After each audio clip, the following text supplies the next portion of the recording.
your favorite shopping destination, Value Zone Hypermart. ఇప్పుడు మన అమీర్పేట్ లో పిల్లర్ నంబర్ 1081 వద్ద.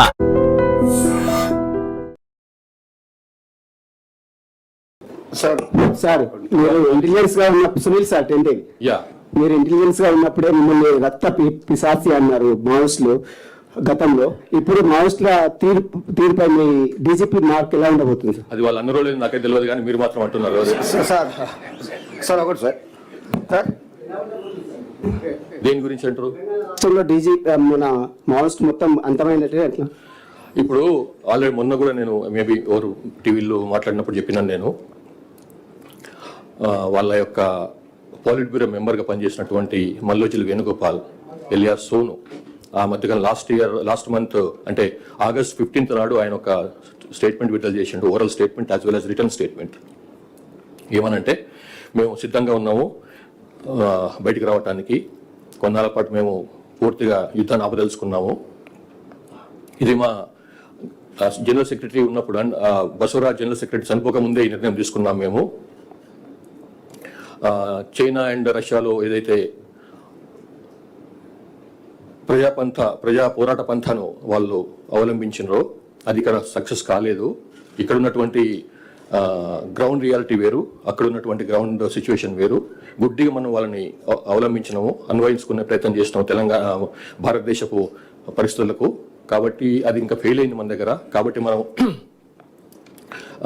మనం ఫీల్డ్ని మర్చిపోయి, ఫీల్డ్ సిచ్యువేషన్ మర్చిపోయి ఏదో గుడ్డిగా ముందుకెళ్ళిపోయినాము, తప్పు. కాబట్టి అని ఆయన్నే పోలిట్ బ్యూరో మెంబర్గా ఉన్నటువంటి ఆయన్నే ఇటువంటి మాట అన్నప్పుడు ఇక ఐడియాలజీ, ఆ సిద్ధాంతం ఏదైతే ఉందో అది ఫెయిల్ అయినట్టే అని అనుకుంటున్నాం మేము. కాబట్టి మేము మళ్ళొకసారి ఓపెన్గా పోలీస్ డిపార్ట్మెంట్ తరఫు నుంచి వాళ్ళకు ఒక విన్నపం చేస్తున్నాము, బయటికి రాండి, జనజీవన స్రవంతులను కలిసిపోండి.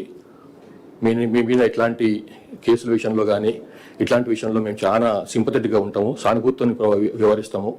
పోలీసుల నుంచి సోకాల్డ్ ఏదైతే మీరు భయపడుతుంటారో వేధిస్తారు అని చెప్పి అట్లాంటి వేధింపులు ఏమి ఉండవు. మీరు ఏమాత్రం సంశయం లేకుండా నిర్భయంగా వచ్చి బయటకు వచ్చి లొంగిపోండి, బయటకు వచ్చి ప్రభుత్వం ముందర మీ ఆత్మసమర్పణ చేయండి. మేము మీ ఎంబడి ఉంటాం. మేము తర్వాత మేము లాస్ట్ 4-5 months నుంచి 6 months నుంచి చేస్తున్నటువంటి ప్రయత్నాల వల్లనే చాలామంది బయటకు వచ్చినారు పార్టీ నుంచి, ఇంక్లూడింగ్ ఒక సెంట్రల్ కమిటీ మెంబర్ అయినటువంటి సుజాతక్క కూడా బయటకు వచ్చేసి ఆమె ప్రభుత్వం ముందర ఆత్మసమర్పణ చేసుకున్నారు. వారు హాయిగా వాళ్ళ ట్రీట్మెంట్ కూడా పొందుతుంది ఆమె. మేము కూడా వారికి సహకరిస్తున్నాము ట్రీట్మెంట్ పొందడంలో. కాబట్టి ఛత్తీస్గఢ్ వాళ్ళైనా కూడా బయటకు వచ్చింది, మన పోలీసు మన తెలంగాణకు వచ్చి తెలంగాణ ఆఫీసుల ముందు వచ్చి వాళ్ళు పార్టీని వదిలేసినారు. కాబట్టి మేము కూడా మళ్ళొకసారి మీకు అప్పీల్ చేసేది ఏంటంటే, బయటికి రాండి. We are here to help you, we are here to welcome you. Thank you. చేసిన స్టేట్మెంట్ను వాళ్ళ పార్టీ అతను దాన్ని ఖండిస్తూ అది వ్యక్తిగతం అని చెప్పారు కదా సార్. అది అందులో మల్లోజిల్ వేణుగోపాల్ ఇచ్చిన స్టేట్మెంట్ మీరు పూర్తిగా చదివితే ఆయన ఏమన్నాడు, అందులో జనరల్ సెక్రటరీగా బసవరాజు ఉన్నప్పుడే ఈ డిస్కషన్ అయిపోయింది అన్నాడు. అంటే బసవరాజు ఉట్టిగా ఏదో డిస్కషన్ ఉట్టి చేయడు కదా ఆయన. వాళ్ళ సీసీలో సెంట్రల్ కమిటీలో డిస్కషన్ అయిన తర్వాతనే దానికి అనుగుణంగానే ఆయన స్టేట్మెంట్ ఇచ్చారని అనుకుంటున్నాం మేము. కానీ ఆ టైంలోనే జరిగినటువంటి ఎన్కౌంటర్లో ఆయన మరణించినాడు బసవరాజు. కానీ నిర్ణయం మాత్రం అది పొలిట్ బ్యూరో తీసుకున్న సీసీకి తీసుకున్నటువంటి నిర్ణయమే అని మేము భావిస్తున్నాము. కాబట్టి తర్వాత దానికి మళ్ళీ ఈయన ఎవరైతే జగన్ ఇచ్చినటువంటి స్టేట్మెంట్ వేణుగోపాల్ ఇచ్చిన స్టేట్మెంట్ ఖండిస్తూ జగన్ స్టేట్మెంట్ ఇచ్చిండో ఆ స్టేట్మెంట్ కూడా ఖండించుకుంటూ మళ్ళీ వేణుగోపాల్ కొత్త స్టేట్మెంట్ కూడా రిలీజ్ చేసిండు, మీరు చూసి ఉండాలి అది. కాబట్టి మేము మరోసారి వాళ్ళకి విన్నపం చేస్తున్నాం, మీరు ఈ రకంగా మీరు కలహించుకొని మీరు మీ మధ్యలో ఇట్లాంటి స్పర్ధలు ఉన్నప్పుడు లాభం లేదు. మీ ప్రభుత్వం స్టేట్ యొక్క రాజ్యం యొక్క శక్తి చాలా అపారమైంది, బయటకు రండి, దయచేసి అభివృద్ధిలో భాగం కండి. సార్, మావోయిస్టులతో చర్చలకు సంబంధించిన రకరకాల అభిప్రాయాలు వ్యక్తం అవుతుంది. దానిపైన మీ స్టాండ్ సార్. గతంలో మీరు ఇంటెలిజెన్స్ చీఫ్ ఉన్నప్పుడు డినై చేసినట్టున్నారు, ఇప్పుడు ఏమంటారు సార్? ఇప్పుడు మేము చర్చలు చేసిన లాభం లేదు, ఇది మన సమస్య కాదు. ఇది తెలంగాణలో అసలు సమస్య లేదు. ఓన్లీ కొంచెం బార్డర్ ఏరియాలో కొంచెం అప్పుడప్పుడు వచ్చిపోతున్నట్లు కాలు పెట్టి మన లోపలికి వెళ్ళిపోతున్నారు. కాబట్టి అది పెద్ద మన సమస్య కాదు. కాబట్టి సమస్య లేనప్పుడు మనం చర్చలు పెట్టి లాభం ఏంటిది? కాబట్టి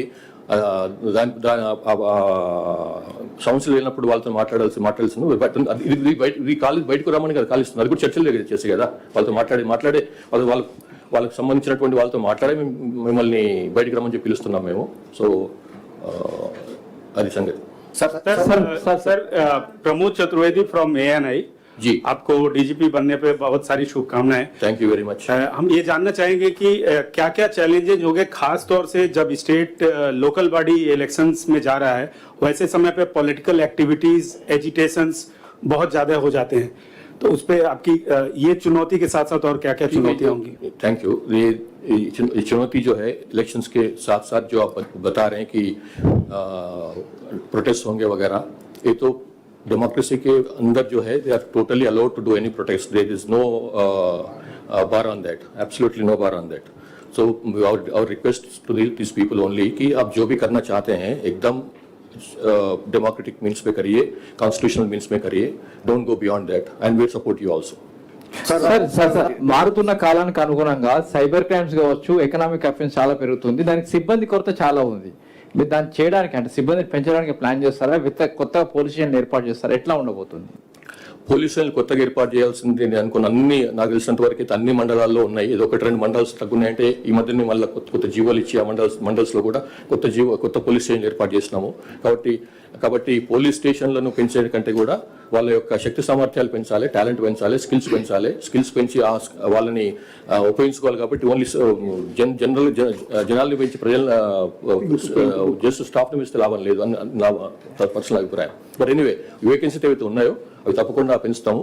అయితే ఒకటి ఏంటంటే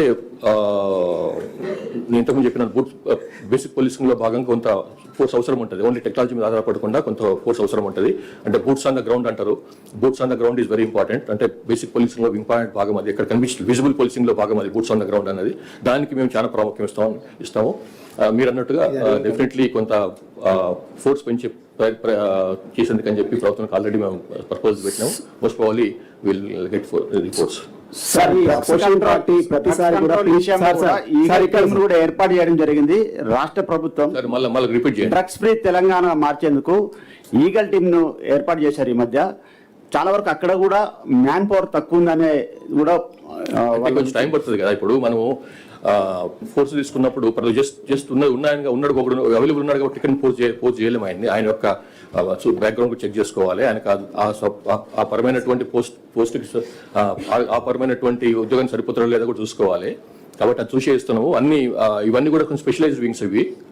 జస్ట్ బికాస్ ఒక పోలీస్ ఆయన తీసుకొచ్చి అక్కడ చేయడం కష్టం. కాబట్టి అది అవుతుంది కొంచెం. It's only matter of time. Definitely will strengthen them. Already మీకు చూస్తున్నారు లాస్ట్ 2 years లో 22-21 months లో ప్రభుత్వం ఎంత ప్రాముఖ్యం ఇచ్చిందో ఈ రెండు వింగ్స్ కి, సైబర్ సెక్యూరిటీ వింగ్ కి ప్లస్ ఈ ఈగల్ ప్లస్ 30% పెంచినారు. వాళ్ళకు వెహికల్స్ ఇచ్చారు, కొత్త వెహికల్స్ ఇచ్చిండ్రు. వాళ్ళకు స్కిల్ ఇంప్రూవ్మెంట్ కోసం అని చెప్పి టూల్స్ ఇచ్చిండ్రు. తర్వాత వాళ్ళు వేరెవర్ ఇప్పుడు గోవా, మహారాష్ట్ర, గుజరాత్ అట్లా హర్యానా, ఢిల్లీ అట్లాంటి ప్లేస్లలో పోయి రైడ్లు చేస్తున్నారు. వాటికి కూడా సంబంధించినటువంటి పూర్తి సహకారం అందిస్తున్నాం. అక్కడ లోకల్ పోలీసులతో కాంటాక్ట్ చేసి కోఆర్డినేట్ చేసుకొని చేస్తున్నాము. కాబట్టి government is very serious, police department is very serious about TGCSB as well as eagle. Sir, ప్రధాన ప్రతిపక్షంగా ఉన్నటువంటి కొంతమంది నాయకులు ప్రతి అధికారులు, పోలీస్ అధికారులందరూ కూడా పింక్ బుక్లు ఎక్కిస్తామని కూడా ఛాలెంజ్ చేస్తున్నారు. దీనిపై ఏం చెప్తారు? నేను ఆల్రెడీ ఒక టీవీ ఛానల్కి చెప్పినానండి. మాకు pink book, blue, red, white అట్లా ఏమి ఉండదు. మాదంతా ఓన్లీ కాకి బుక్ అంటే CRPC, IPC చట్టాలతో ప్రకారం పోతాము. ఆ కాకి బుక్ అంటే అన్ని కలిస్తే కాకి బుక్ అవుతుంది. ఇదే మాకు తెలిసిన కలర్ కానీ మిగతా కలర్ సంబంధం లేదు. So thank you very much.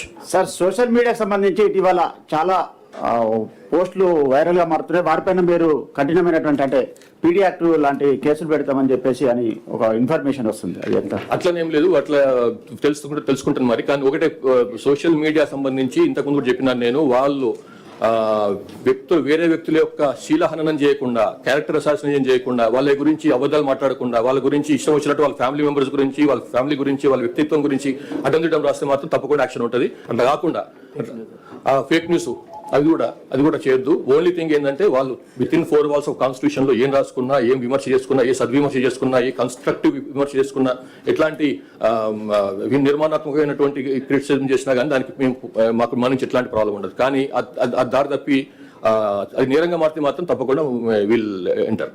Thank you very much. Let's have breakfast.